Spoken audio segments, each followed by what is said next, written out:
Hello students, good morning. Welcome to our channel personal tutor. आज मैं आप सभी के लिए लाई हूँ कक्षा 7 पंजाब बोर्ड की हिंदी से एक पाठ जिसका नाम है परोपकार।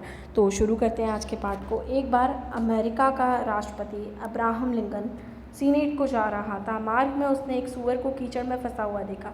सूअर कीचड़ से निकलने का जितना यत्न करता था उतना ही अधिक वह गहरे कीचड़ में फंसता जाता था। राष्ट्रपति यह देखकर रह ना सका। अपने सीनेट के वस्त्र पहने हुए ही वह कीचड़ में जा कूदा। उसने सूअर को कीचड़ से बाहर निकाल दिया। इसके बाद वह कीचड़ से सने वस्त्र पहनकर ही सीनेट में जा पहुंचा। राष्ट्रपति की ऐसी हालत देखकर सदस्य हक्के बक्के रह गए। राष्ट्रपति ने सारा हाल सुनाया। सदस्य फूले न समाये। उन्होंने राष्ट्रपति की सराहना की। वे कहने लगे कि हमारे राष्ट्रपति इतने दयावान हैं कि सूअर पर भी दया करते हैं। राष्ट्रपति ने सहज भाव से कहा, मैं सूअर पर दया नहीं की अपितु उसे कीचड़ में बुरी तरह फंसा देखकर मुझे बहुत पीड़ा हुई। अपनी इसी पीड़ा को मिटाने के लिए मैंने सूअर को कीचड़ से बाहर निकाला। इस घटना से परोपकार के तत्व उभर कर आते हैं।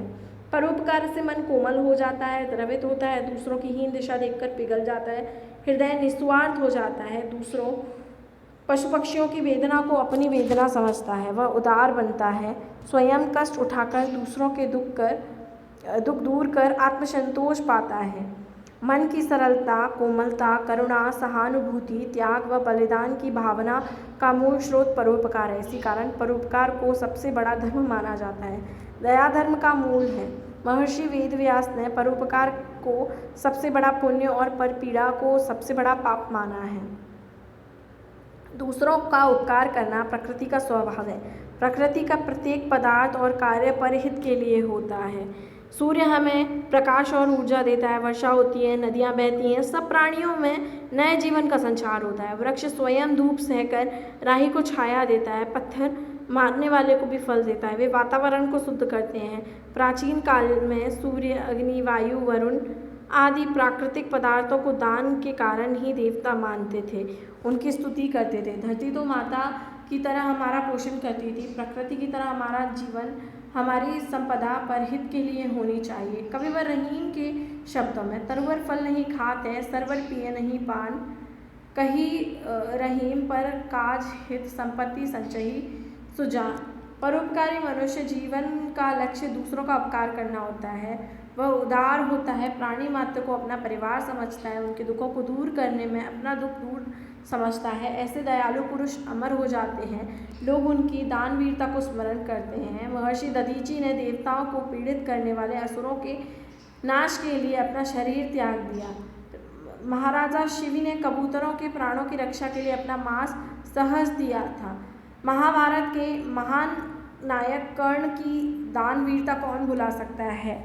उन्होंने अपने प्राणों का मोह छोड़कर कवच कुंडल दे दिए थे। रहीम ने कहा था कि जीना तब तक अच्छा होता है जब तक दान में कमी ना आए, तब की लग जीवो भलो, दीवो परे न धीम। परोपकार की भावना में सबसे बड़ी बाधा लालच है। क्या धन से कभी तृप्ति होती है। सहस्त्र वाला लाख चाहता है, लाख वाला करोड़। लालच बुरी बला है, इसका भयंकर परिणाम होता है माया साथ नहीं देती, अपने पराये हो जाते हैं और जीवन नरक हो जाता है।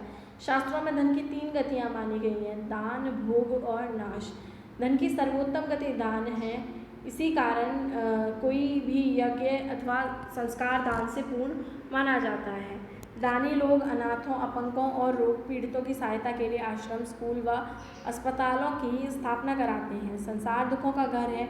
कोई जन्म से अपंग व रोगी होते हैं, कोई दुर्घटनावश मरते हैं तो उनके बच्चे अनाथ हो जाते हैं। कई बार भीषण युद्ध होते हैं, अकाल पड़ता है, भूस्खलन होता है, मूसलाधार वर्षा से बाढ़ आती है। ऐसी विपत्ति में सरकार व सामाजिक संस्थाएं नहीं बल्कि प्रत्येक व्यक्ति अपने ढंग से योगदान कर सकता है। परोपकार केवल धन से ही नहीं, मन और वाणी कर्म से भी होता है। शोकग्रस्त प्राणी को दिलासा देना, अंधों व अपंगों को सहारा देना, पढ़ाई में पिछड़े हुए साथी को सहयोग देना, निराश साथी को उत्साहित करना परोपकार ही है। ऐसे नेक कामों का बचपन से ही अभ्यास करें, क्योंकि परोपकार से बढ़कर कोई धर्म नहीं है। गोस्वामी तुलसीदास जी ने ठीक ही कहा है, परहित सरहित धर्म नहीं भाई, पर पीड़ा सम नहीं अधमाए। अगर आपको भी ये पाठ परोपकार पसंद आया हो तो वीडियो को लाइक कीजिए, साथ ही साथ चैनल को सब्सक्राइब करना मत भूलिएगा। Thank you.